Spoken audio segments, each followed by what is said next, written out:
നമുക്ക് തന്നിരിക്കുന്ന ഡെസിമൽ നമ്പറിനെ പി ബൈ 2m 5n എന്ന ഫോമിലേക്ക് എക്സ്പ്രസ് ചെയ്യണം. അതിനുശേഷം പിയുടെയും എമ്മിൻ്റെയും എന്നിൻ്റെയും സ്മോളസ്റ്റ് വാല്യൂ നമ്മളോട് കണ്ടുപിടിക്കാൻ പറഞ്ഞിരിക്കുകയാണ്.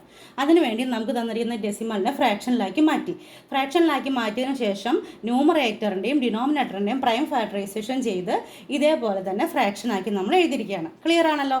ഇനി നമ്മൾ ഇതിൽ കോമൺ ആയിട്ട് വന്നിരിക്കുന്ന ടൂസിനെയൊക്കെ നമ്മൾ ക്യാൻസൽ ചെയ്ത് കളഞ്ഞു.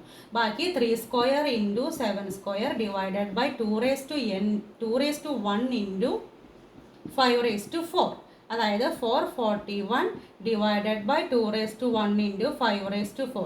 ഇത് നമുക്ക് തന്നിരിക്കുന്ന ഫോം ആയില്ലേ? പി ബൈ 2m 5n ആയില്ലേ? അപ്പോൾ പിയുടെ വാല്യൂ എന്താണ്?